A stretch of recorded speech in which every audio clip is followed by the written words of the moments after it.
cette nouvelle édition du TVC Info du 29 juin 2023. Nos invités et sujets cette semaine, un reportage sur les grands frères, grandes sœurs de l'Outaouais, la nouvelle directrice du regroupement des gens d'affaires de la Basse-Lièvre, Vicky Guindon-Farran, nous parle de son organisme, Marie Lagrandeur de Cobali vient nous présenter son organisme, le porte-parole du CISO, Syed Ouachiti, vient nous parler de la plateforme Axel. Bonne écoute!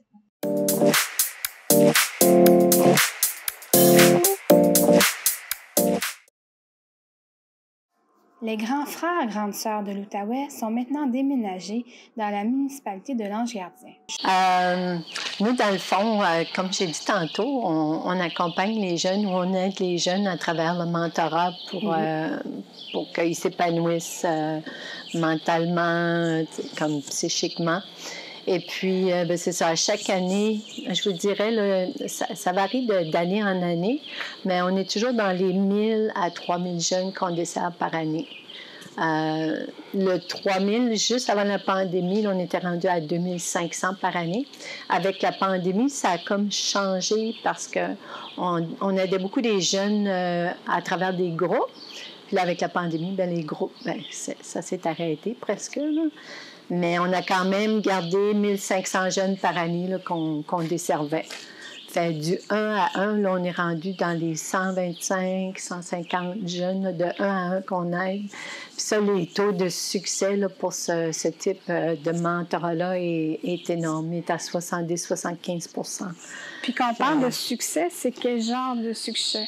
Bien, justement, on a eu une histoire succès à notre 40e anniversaire. C'est que ça change vraiment la vie des jeunes. Je vais vous raconter un peu l'histoire de Benoît. Benoît était un de nos premiers jumelages en 1983. Ça a été notre première année.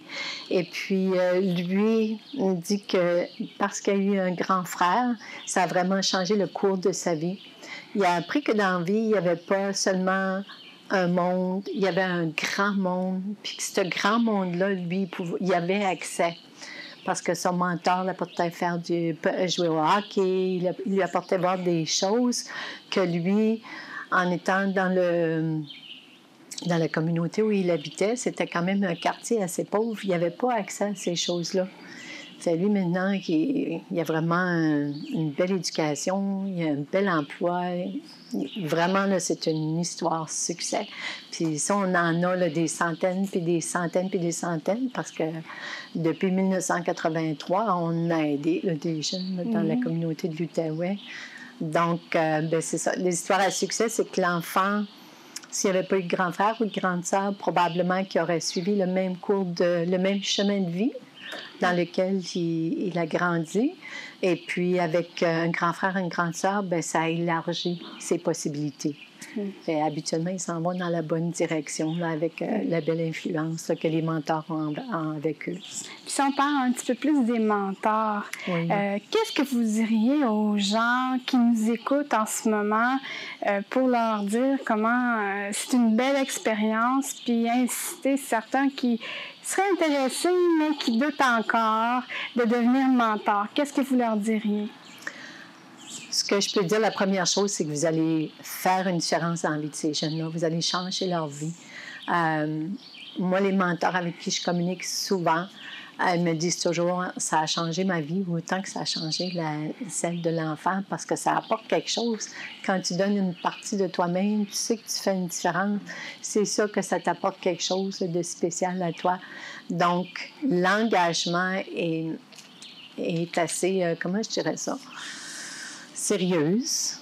On demande que les mentors sortent les jeunes une fois toutes les 2 semaines, une fois toutes les semaines, 2-3 heures par semaine.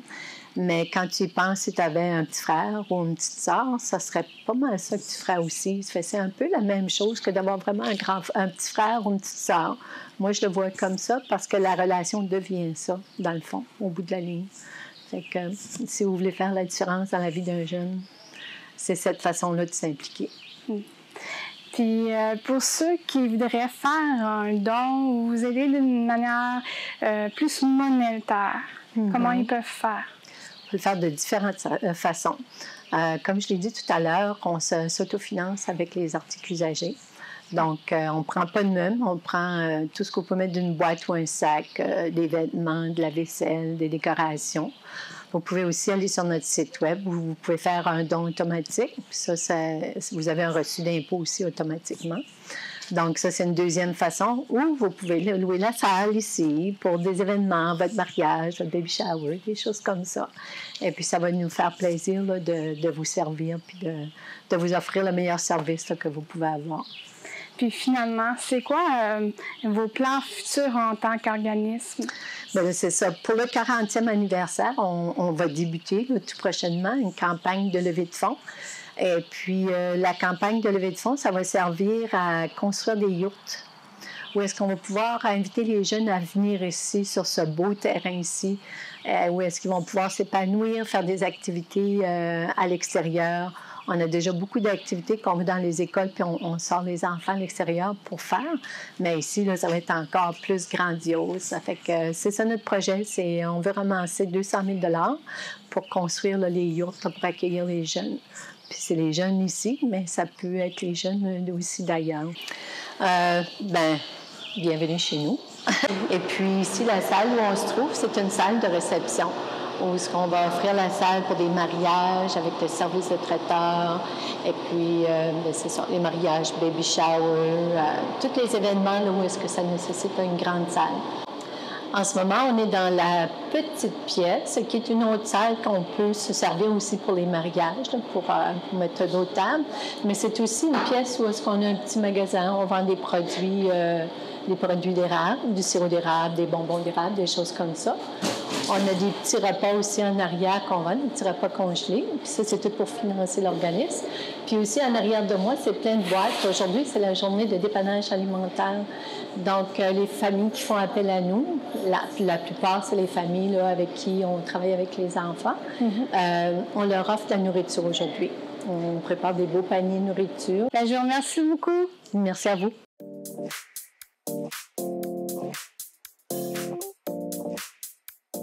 Bonjour, Madame Guédon-Farran. Bonjour. Donc, je vous ai invité aujourd'hui car vous êtes la nouvelle directrice du regroupement des gens d'affaires de la Basse-Lièvre. Oui, c'est bien ça. Oui. Donc, est-ce que vous pouvez m'expliquer un petit peu, là, pour les téléspectateurs qui connaissent pas trop, c'est quoi votre regroupement? C'est quoi la mission? Bien, premièrement, nous, le regroupement, c'est un organisme à but non lucratif qui encourage le développement économique de la Basse-Lièvre, qui veut favoriser la prospérité là, des commerces, des entreprises, puis des organismes qui l'habitent. Puis quand je dis la Basse-Lièvre, c'est vraiment, on est rendu Gatineau, on est fusionné et tout, mais on a 3 secteurs économiques, nous, qu'on est présents. Donc, secteur Buckingham, secteur Masson-Angers et secteur de l'Ange-Gardien. OK. Puis notre mission, en fait, notre but, c'est de faciliter les échanges entre les différents gens d'affaires. On veut également promouvoir le local, que les gens dépensent local le plus possible, faire connaître les nouveaux commerçants, aider les nouveaux commerçants, les nouvelles entreprises qui voudraient s'implanter dans ces secteurs économiques, offrir des conférences, des formations à moindre prix, des activités réseautage comme il y a eu dans le passé et qu'on veut refaire aussi les 5 à 7 tournois de golf. Peut-être même apporter un vent de nouveauté avec d'autres sortes d'événements, là, réseautage, là, ça serait bien dans le futur. OK. Puis, en fait, pour vous, vu que vous êtes la nouvelle directrice, c'est quoi vous avez comme vision pour votre rôle? Bien, en fait, moi, je vois qu'on a plusieurs chapeaux. Hein, je commence à me rendre compte. J'ai des gros souliers à chausser. Premièrement, là, ça fait plus ou moins 3 semaines que je suis en poste. Je dirais que le réseautage est une grosse partie. Souvent, ce que je m'aperçois, puis probablement que mes prédécesseurs ont vu ça et c'est depuis la nuit des temps, c'est l'être humain, c'est qu'on se tient avec les mêmes personnes. Donc, souvent, des propriétaires, des entrepreneurs vont toujours se tenir avec les mêmes personnes. On va pas nécessairement être porté, puis c'est pas méchant, là, mais d'aller voir le petit commerçant ou la petite fille de 18-19 ans qui veut partir, qui veut s'implanter une entreprise à Buckingham, puis qui aurait besoin de conseils, peut-être même d'aiguillage, de dire « Ah, mais tu pourrais aller consulter, je sais pas moi, la SADC, tu pourrais contacter Revenu Québec. » Elle cherche de l'aide, elle connaît pas les gens du milieu, les gens se tiennent toujours avec les mêmes personnes, donc de provoquer des situations. Le réseautage, dans le fond, les 5 à 7, c'est un peu ça qu'on fait. On Ouais. invite les acteurs du milieu, puis ils se présentent, puis on provoque des situations puis des rencontres. Même chose, nous, on a des membres, veut pas, on envoie des infolettres, on essaie de fournir le plus d'informations possible aux gens, que ce soit des formations que nous, on offre ou qui sont offertes dans la région à coût gratuit, autant par les différentes instances gouvernementales que par le municipal. Là. Fait que OK. ça, pour moi, je trouve que c'est très important. Le regroupement des gens d'affaires, il y a peut-être des gens qui nous écoutent qui ne savent pas c'est quoi. Je vous en ai glissé un mot hors caméra. Je trouve que c'est pas assez connu. C'est sûr qu'on travaille pour les entrepreneurs, pour les organismes, pour les entreprises, Oui. mais en travaillant pour eux, ça serait bien que la population en général sache qui on est et ce qu'on fait. Puis, en plus de ça, en se faisant connaître, nous, on a aussi un volet dynamisation, revitalisation de différents acteurs cœurs urbains, dont la ville principale de Buckingham. On l'a dit tantôt, on veut favoriser l'achat local, mais en soit installant, organisant différentes activités, en implémentant par exemple, on a fait un partenariat dernièrement avec Accueil Buckingham pour fleurir les rues. C'est vraiment de montrer à la population qu'on a des beaux commerces, de les faire découvrir puis de les faire plus rester dans leur secteur commercial respectif. Quoique j'encourage tout le monde, même si vous habitez à secteur Buckingham, d'aller à Masson-Angers et d'aller regarder. Oui, bien sûr. Donc, vous avez vraiment de beaux projets là, pour l'avenir. J'ai remarqué en interviewant de nombreux entrepreneurs que c'est difficile pour eux, si on veut, de trouver de la relève. Oui, Donc, on est vraiment, en pénurie. Tu sais, puis je pense que même si on ne parle pas des entrepreneurs chevronnés, même si on commence dans le domaine, je pense que c'est un sujet d'actualité dans toutes les sphères. Hein. La pénurie de main-d'œuvre, puis tu sais, la population vieillissante. Puis drôlement, nous, même si on est un regroupement de gens d'affaires, on est impliqué avec différentes instances et même sans qu'ils touchent nécessairement le commercial, on est invité dans différents comités et c'est quelque chose qui revient souvent. Donc là, on offre des formations, c'est sûr, pour pénurie de main-d'œuvre. On parle beaucoup de télétravail dernièrement. Après la pandémie, ça semble être une nouvelle mode installée. Conciliation travail-famille, les avantages que les gens recherchent, puis évidemment le magasinage. Parce que vu qu'on est en pénurie, les gens peuvent se permettre d'aller voir ce qui est offert chez un et chez l'autre, puis ça fait pas mon affaire, ben je m'en vais ailleurs. Puis nous, ce qu'on veut, ben, c'est les garder. oui. Donc, en terminant, pour des gens d'affaires qui nous écouteraient, quel message vous voudriez leur dire pour pouvoir participer comme aux activités que vous allez faire, au réseautage, ces choses-là? Bien, premièrement, je viens d'arriver. Bonjour. Comme je le dis, Vicky Guédon-Farran. Moi, je suis une fille qui est très face à face. Donc, si vous me voyez à l'écran en ce moment, moi, je veux aller vous visiter. C'est dans mes prochains objectifs. Saison estivale, je vais essayer, mais bon, il y en a beaucoup qui vont être en vacances, je peux comprendre. Si j'y vais, vous n'êtes pas là, je vais revenir. Donc, je vais aller vous présenter, dans le fond, ce qu'on veut offrir. Mon but premier en ce moment, c'est de finaliser mon calendrier 2023-2024 pour que tout le monde puisse avoir une vue d'ensemble sur qu'est-ce qu'on va offrir. Souvent, on s'aperçoit qu'au niveau, autant les entrepreneurs que même si on va éviter différents paliers municipaux, tu sais, les conseillers ou la mairesse ou quoi que ce soit, il faut se prendre d'avance. Donc, moi, avant d'aller cogner aux portes, pour ça que je n'ai pas commencé, c'est d'être en mesure de dire au mois de septembre, on a un 5 à 7, telle date, tel endroit. Je vous offre une conférence en octobre, tel jour. Je veux vraiment avoir mes informations, puis après, je pars. Puis je vais aller vraiment... on a beaucoup de commerçants qui ont fermé, des nouveaux arrivants suite à la pandémie. Donc, ça va vraiment être d'aller expliquer les mandats, les plus-values, que pourquoi nous, on est là, puis de se faire connaître. Ben, je vous remercie beaucoup, Madame Guédon-Farran. Puis bon, ben, je vous souhaite bonne chance dans votre nouveau poste. Merci beaucoup.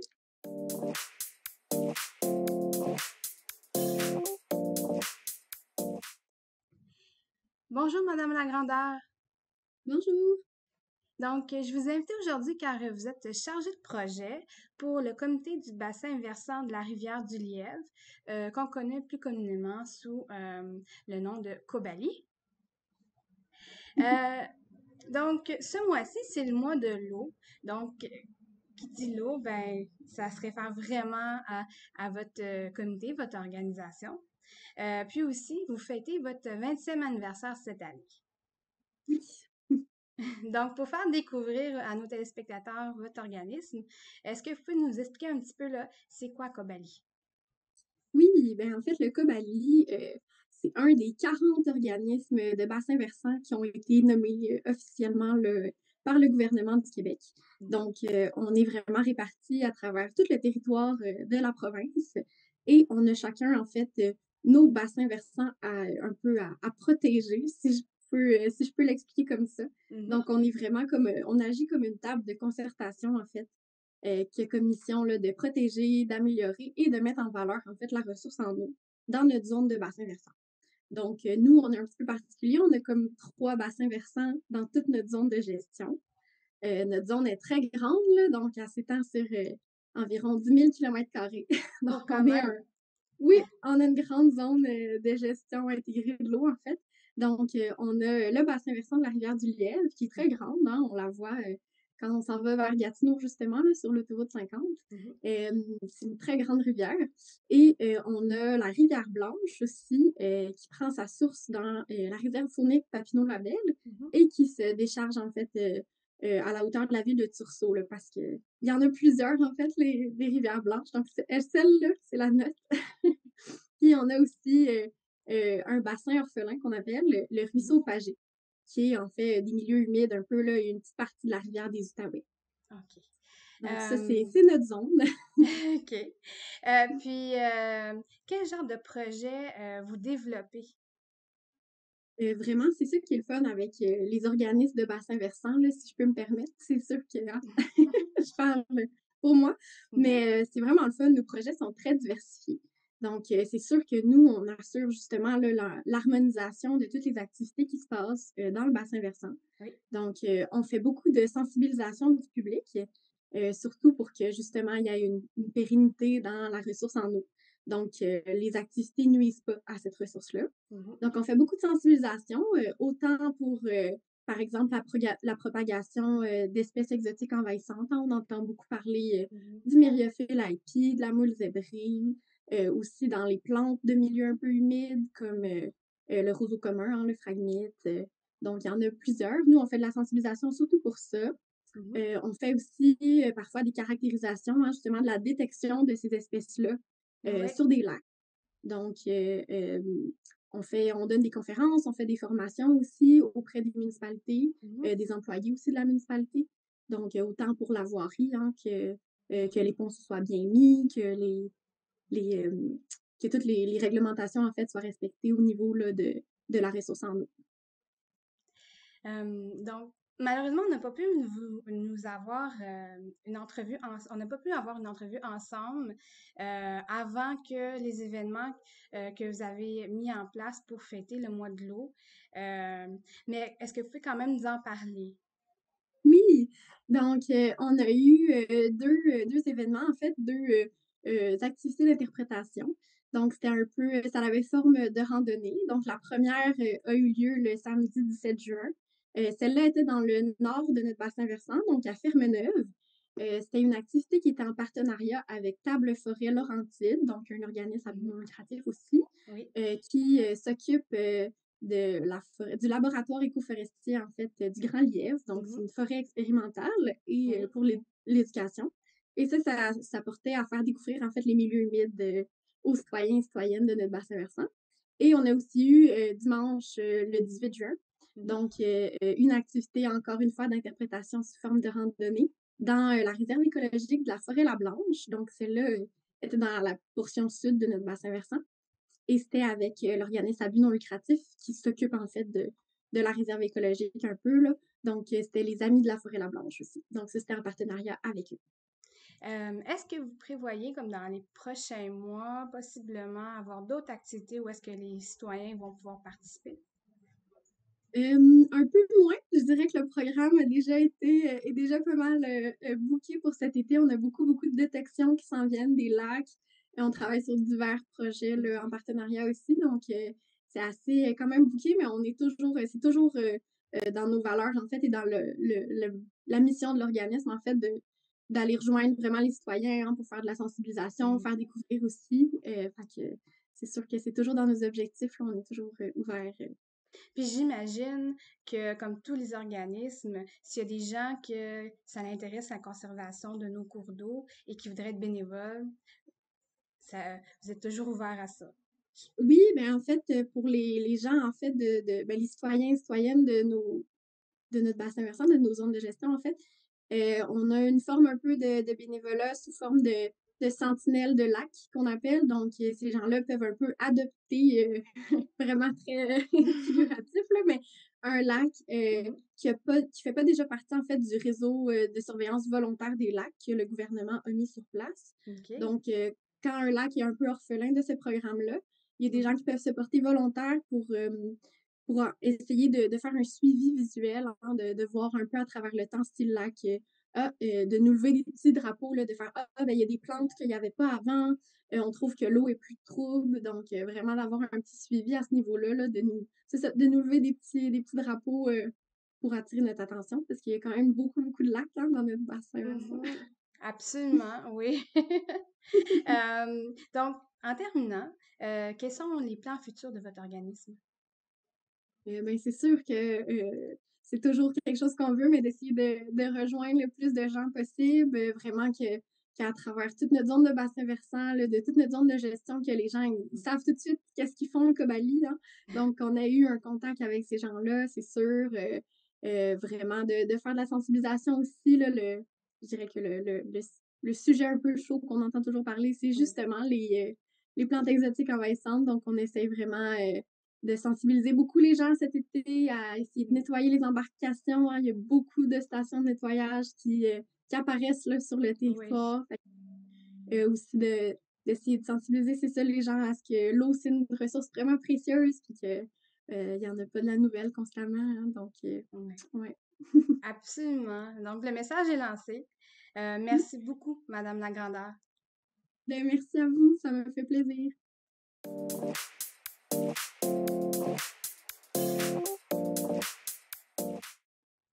Bonjour, Monsieur Weschetti. Bonjour.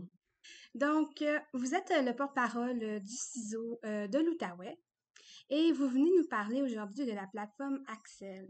La plateforme Axel, c'est une plateforme automatisée basée sur l'intelligence artificielle qui viendra nous aider à faire l'épuration administrative des demandes de services avec des spécialistes. En effet, comme vous le savez, il y a eu des délais là, avec les rendez-vous avec certains spécialistes causés par la pénurie du personnel, causés par la pandémie, etc. Donc, on a accumulé comme entre 17 et 18 000 requêtes en attente qui dépassent le 1 an pour voir un spécialiste. Et bien, cette nouvelle plateforme-là, qui a été lancée par le ministère de la Santé, viendra aider le centre de répartition des demandes de services à faire l'épuration administrative et non clinique des demandes qui sont en attente. OK. Puis, quelles sont en fait les prévisions pour la plateforme Axel, au niveau des chiffres, comme est-ce que vous prévoyez que ça va diminuer, si on veut, l'attente au niveau des rendez-vous avec les spécialistes? Ben, c'est le but, en fin de compte, là, de cette plateforme-là, c'est d'aider à réduire le délai d'attente. En effet, chaque patient qui est enlevé de la liste d'attente, donc heureusement, donc son problème a été réglé, un autre patient pourrait prendre sa place, puis ça pourrait accélérer le processus de prise de rendez-vous chez les spécialistes. Les chiffres qu'on estime, ce qui a été vu ailleurs dans d'autres régions du Québec, c'est entre 15 et 20 des requêtes qui ont été administrativement éliminées. OK. Je m'explique pour l'administrativement éliminé, c'est-à-dire moi, je suis un patient, j'attends pour un rendez-vous avec un dermatologue pour quelque chose. Puis par la suite, là, j'ai vu un dermatologue d'urgence, il a réglé le problème. En fin de compte, mais moi et mon médecin de famille, on n'a pas contacté le centre de répartition de demande de services pour annuler ma requête. Donc, avec le nouveau système, il va être contacté automatiquement, soit par texto ou soit par appel vocal, pour leur dire est-ce que votre problème est réglé ou non. Si le problème est réglé, ben, une autre question suivra. Est-ce que vous voulez qu'on retire votre nom de la liste d'attente? Et là, il répondra, s'il est retiré, le nom est retiré, le centre, le CRDS, Centre de répartition des demandes de services, va encore confirmer avec le médecin référent, confirmer si effectivement le patient a eu le service attendu ou non. Comme ça, on pourrait l'éliminer, puis un autre patient pourrait prendre sa place. Donc, on estime entre 15 et 20 comme les autres régions là, de demandes qui seront annulées. Donc, on allégera 2000-2500 requêtes d'éliminer avec ça. Puis, de quelle façon, en fait, ça va aider à soulager un petit peu le système de santé en Outaouais? Ben, effectivement, ça va éliminer un nombre de patients en attente. Donc, ces patients qui sont en attente là, ils sont déjà sur des listes d'attente, puis qui attendent d'être contactés ou qui attendent que leur dossier attend d'être ouvert, vérifié, appelé, fixer une rencontre avec le médecin ou un rendez-vous avec le médecin.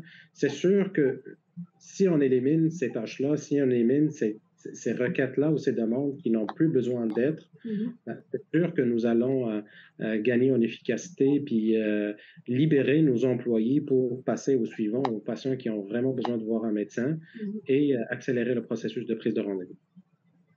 Et jusqu'à maintenant, est-ce que vous avez eu des retours de personnes qui ont utilisé la plateforme Axel et comment ça se passe? Ben, c'est une bonne question parce que ça fait 1 semaine et demie qu'on utilise le système. Oui. On a lancé près de 5000 demandes là, pour les patients sur les 18 000 patients qui attendent. Et sur les 5000, on a déjà 110 patients qui ont retiré leur requête. Donc, c'est 110 rendez-vous de plus pour les patients qui ont besoin de voir un médecin. Vous voyez, il y a quand même encore un autre 40 à 60 qu'on n'a pas reçu de demande de retour ou de réponse. Donc, en fin de compte, quand on va recevoir les retours et les réponses, on va savoir où les classer. C'est quand même, comme j'ai mentionné, moi, je suis très, surtout dans le domaine de la santé, puis visiter, voir un médecin spécialiste. Pour moi, 110 patients sur 5000 qui ont été lancés, déjà qui ont éliminé, c'est-à-dire 110 patients qui ont des cas urgents, qui nécessitent de voir des patients et ont pris leur place dans cette liste d'attente-là. Ben, je vous remercie beaucoup, M. Wesheti. Parfait, c'est un plaisir. Merci beaucoup.